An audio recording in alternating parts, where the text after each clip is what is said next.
तो बेटा income method हमने पढ़ा था, 2 मिनट इसकी समरी कर लेते हैं ताकि आपको प्रैक्टिकल में काम आए।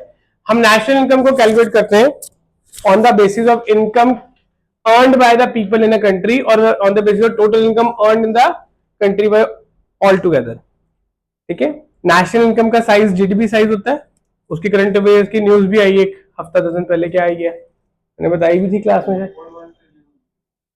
हमने किसको पीछे छोड़ा है, कौन से नंबर की इकोनॉमी होगी इंडिया की, 4th होगी, जापान को छोड़ा है। मैंने बताया भी था शायद कि 4.3 ट्रिलियन 4.3 ट्रिलियन जापान के कंसिस्टेंट नंबर आए, अब इंडिया 4th नंबर पे आ गई है। फर्स्ट पे कौन है, सेकंड पे, थर्ड पे जर्मनी। ठीक है, तो अब जर्मनी को भी 1-2 सालों में हम, जल्दी भी हो सकता है लेट भी हो सकता है, छोड़ देंगे।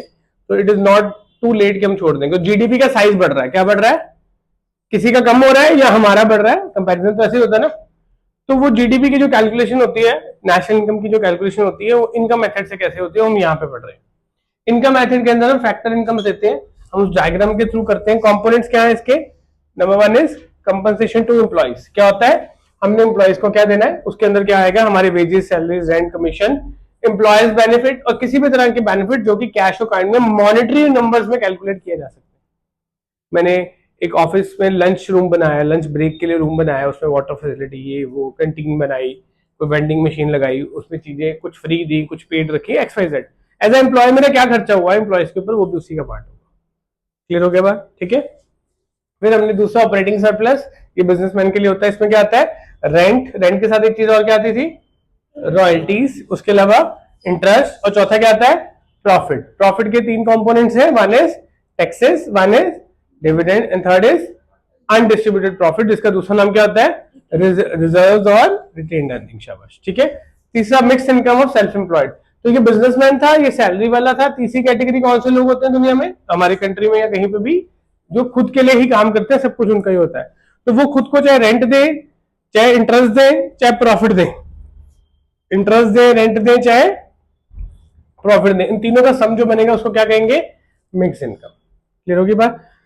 चलो, अब ये हमने जब क्वेश्चंस करने, अच्छा इसका बेस क्या है, जैसे value added method, output method किया था, उसमें बेस क्या था, जीडीपी एड, थोड़ा लाउड बोला, जीडीपी एड एमपी। मुख्य यहाँ पे क्या बेस है, क्या बेस है यहाँ पे, एनडीपी एट एफसी। क्या है, NDP at domestic income. NDP at FC क्या होता है, तो याद रखो इनकम मेथड में बेस कौन सा आता है, डोमेस्टिक इनकम। कौन सा आता है, डोमेस्टिक इनकम। क्लियर है सबको। चलो आज आपको ये हम क्वेश्चंस करवाते हैं। ये एक और मैंने, पकड़ो, ठीक है, नचिकेत जो पकड़ बेटा, ठीक है। ये हमने क्वेश्चंस कुछ इनकम मेथड्स के निकाले हैं, ठीक है, इनको हम डिस्कस करते हैं आज। क्वेश्चन नंबर फर्स्ट निकालो, ठीक है। हाँ जी, देख रहा हूँ बेटा, नाम लिखे हुए ना सबके ऊपर।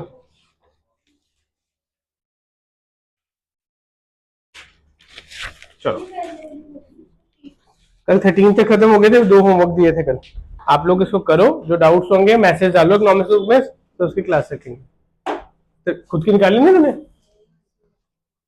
चलो चलो क्वेश्चन नंबर फर्स्ट निकालो, ठीक है। करें स्टार्ट बेटा। अब ये डायग्राम जो है ना, थ्योरी पे जहां लिखा है आपने, उसको हाथ रख लो साथ में। अभी फर्स्ट टाइम कर रहे हो, आपको ये डायग्राम देखनी पड़ेगी, और पहली बार 2-4 क्वेश्चन करते वक्त आई विल सजेस्ट कि आप इसको देखा करो, क्योंकि गलती नहीं होगी, याद जल्दी होगा उससे, ठीक है ना। चलो क्वेश्चन नंबर फर्स्ट क्या लिखा हुआ है, ये बेटा एक अभी 10-10, 15-15 क्वेश्चन है। एक आपको मिसलेनियस की हम और देंगे असाइनमेंट, जब पेपर्स आएंगे तब, ठीक है। चलो, फाइंड वेजेस एंड सैलरीज, क्या निकालना है, वेजेस एंड सैलरीज किसका पार्ट होते हैं, तो आप बाय इनकम मेथड सबसे पहले हर क्वेश्चन में लिख लो इनकम मेथड, क्योंकि क्वेश्चन में कई बार मेथड अलग अलग आ जाता है, ठीक है। NDP at FC is equal to, सबसे पहले क्या है, compensation employees plus operating surplus plus mix income. एक ये आपने हर क्वेश्चन के ऊपर लिख ही देना। By income method we know, ये फॉर्मूला होता है हमारा। क्लियर हुई बात, ठीक है। अब जो वेजेस एंड सैलरीज निकालना है, किसका पार्ट है, सीओई के अंदर का पार्ट है, ठीक है। रॉयल्टीज, रेंट, इंटरेस्ट, टैक्सेस, बड़ा कुछ दिया गया। अब क्या तरीका करते हैं, सबसे बढ़िया देखो, हम इनको लिख देते हैं, COE, operating surplus, mix income. जो जो चीज आती जाएगी हम उसके नाम लिखते जाएंगे जिसके अंदर आती है कैटेगरी वाइज। सबसे पहले क्या है, रॉयल्टी। कहाँ आती है रॉयल्टी अंकल? ऑपरेटिंग सरप्लस के अंदर हम लिखेंगे रॉयल्टी। कितनी वैल्यू है इसकी? 50। नेक्स्ट बेटा मुस्कान, नेक्स्ट क्या है? रेंट कहाँ आता है? Operating surplus. कितना है रेंट? 100। उसके बाद हाँ जी नायद, नेक्स्ट कहाँ आता है? ऑपरेटिंग सरप्लस में। कितना बेटा? 400। हाँ जी Nachiket, next. Net rent tax इन सबका पार्ट नहीं है, उसको साइड पे लिख लेते हैं। एनआईटी कितना है? कितना बेटा? 70। ये गिवन लिख दिया। क्या लिख दिया? गिवन। आगे मोक्षा। तो हमें क्वेश्चन में NNP एट MP दिया हुआ है, एक एग्रीगेट सॉल्व करके दिया हुआ है। क्या दिया हुआ है? कि एग्रीगेट सॉल्व करके दिया हुआ है। क्या वैल्यू है इसकी? 1700। आगे प्रॉफिट कहाँ आएगा? प्रॉफिट ऑपरेटिंग सरप्लस का पार्ट है प्रॉफिट। कितना बेटा? जिंदा 3। चलो ठीक है, next Danish. Nafifa, net factor income from abroad किस में आएगा? इसमें नहीं आएगा। कहाँ आएगा फिर? हाँ अलग आएगा, शाबाश, ये बाहर लिखेंगे। कितना बेटा? -20। तो मतलब टू अब्रॉड है, तो ये फ्रॉम अब्रॉड की जगह अगर प्लस लिखोगे, अगर 2 लिखोगे प्लस लिखना पड़ जाएगा। इसे जब या तो ना FITA लिखो, पर आपको FIT पता नहीं है।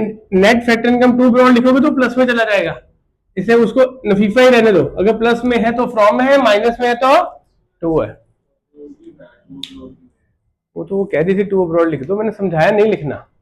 तो समझाया क्यों नहीं लिखना? क्योंकि साइंस चेंज हो जाएंगे। ठीक है, हाँ जी भाई नेक्स्ट।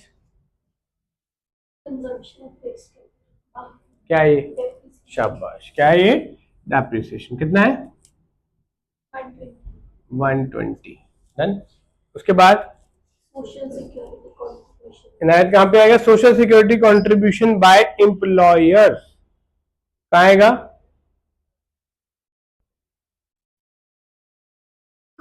MI COE। बेटा एम्प्लॉयर कौन होता है? काम करवाने वाला, करने वाला? तो करवाने वाला सैलरी देता है, तो एम्प्लॉयर ने जितने भी पैसे देने एम्प्लॉयज को सारे आते हैं। और नीचे क्या लिखा हुआ है? Social security contribution to by employees. ये आएगा कि नहीं आएगा? चलो इसको हम बाद में करते हैं।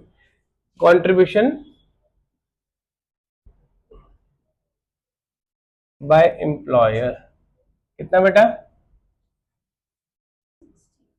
अब इसके अंदर ऐड होगा सैलरीज एंड वेजेस। क्या होगा? Salaries and contribution. जो एम्प्लॉयज का होता है वो सैलरी एंड वेजेस में से डिडक्ट हुआ होता है। क्या होता है? सैलरी एंड वेजेस में डिडक्ट है। अब सैलरी एंड वेजेस भी दो तरह की थी, एक थी हमारे पास ग्रॉस और एक क्या थी? नेट। ऐसे था ना? उस पर भी हम अभी आएंगे। ठीक है, चलो इतना दे दिया। ये तो जो गिवन था हमने ऐसे लिखा, अगर ऐसा भी क्या होगा पेपर में तो 1-1.5 नंबर मिल जाएगा, क्योंकि आपने सिर्फ इंफॉर्मेशन को स्ट्रक्चर कर दिया कौन सी किसकी पार्ट है। हाँ बोलो। वही तो मैंने बोला कि ये एम्प्लॉयर वाला तो आएगा, एम्प्लॉय वाला किसका पार्ट होगा? सैलरी एंड वेजेस का पार्ट होगा। हाँ वो माइनस दिया अपना, फॉरेन फंड, ग्रेचुटी, उसके पैसे जो कटवाए हैं ये वो। हाँ ये एम्प्लॉयज ने दिया, जो ऊपर वाला वो एम्प्लॉयर ने दिया है, जो एम्प्लॉय ने दिया वो नीचे वाला है। हाँ इक्वल है, इसलिए पता लगता है वो इक्वली होते हैं। जितना पैसा हमारा काटेंगे तनख्वाह का, उतना एम्प्लॉय को डालना पड़ेगा। ठीक है, वो अनरिकॉग्नाइज फंड है इसका मतलब। रिकॉग्नाइज और SPF में सेम होता है। इससे भी पता लगता है कौन सा फंड है। ये अभी नहीं आएगा, आपको कॉलेज लैब जाके ज्यादा डिटेल में आएगा। चलो अब इसके बाद इसका टोटल कर दो, कितना operating surplus? 850। Mix income nail compensation employees that is 60 plus salaries and wages. यही तो निकालना ना आंसर में। तीनों आंसर्स आ गए। मैं इसको साइड पे लिख लेता हूँ। Compensation of employees is equal to 60 आपने तो वहां पे कर दिया salaries and wages, operating surplus is equal to 850, mix income is equal to null. ठीक हो गया। अब इसको आगे हम करते हैं, क्या करेंगे इनायत, क्वेश्चन में कैसे सॉल्व, कैसे निकालेंगे, ये निकालनी है वैल्यू, ये एक्स है हमारा, कैसे निकालेंगे। हमें ये दिया होता फिर तो हम इसको इक्वेट कर देते, ये तो दिया ही नहीं। एनडीपीएफसी दिया होता तो हम ये इक्वेशन में इक्वेट करके वैल्यूज पुट करते आंसर आ जाता। एक उससे पूछना तो दो मुझे। हाँ, एनएनपी एमपीसी क्या निकालेंगे, तो यहां पे लिखो here we will calculate NDPFC, here we will calculate, लिखने साथ साथ तो नंबर पूरे मिलने नोट बना के। Here we will calculate NDPFC bracket में domestic income which is based in income method. Here we will calculate NDP at FC bracket में domestic income which is based, तूने लिखा क्यों नहीं, जो मैं साथ साथ लिख के रेस किया मैंने, तूने भी नहीं लिखा, आप लोगों ने लिखा है, तो सबने लिखा है, तुम दोनों को क्या हो गया। ठीक है चलो, कैसे निकालेंगे, that will be NDP at FC is equal to NNP at MP. क्या करेंगे नायक बोलो इसमें, प्लस माइनस, नेशनल से डोमेस्टिक जाना, net factor income from abroad क्या होगा, प्लस के माइनस, बड़ा कौन सा है नेशनल का डोमेस्टिक, बड़े से छोटे जाएंगे तो माइनस, नफीफा माइनस हो जाएगा,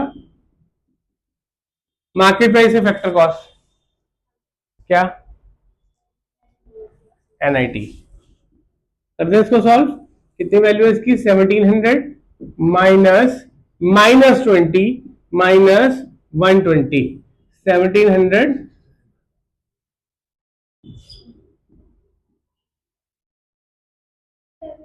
प्लस 40 माइनस 120, और तो माइनस में दिया हुआ ना, ये कितना है, अच्छा 70 है, सॉरी सॉरी सॉरी, कितना आ गया फिर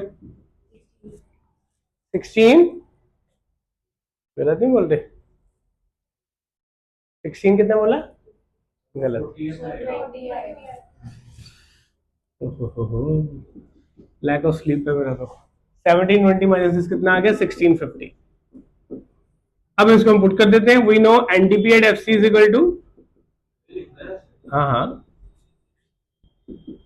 plus mix income and NDP 1650 is equal to that is 60 plus salaries and wages plus operating surplus, कितनी वैल्यू ऑपरेटिंग सरप्लस की 850 प्लस मिक्स इनकम 0। करो इसको सॉल्व बेटा, चलो फटाफट सॉल्व करो।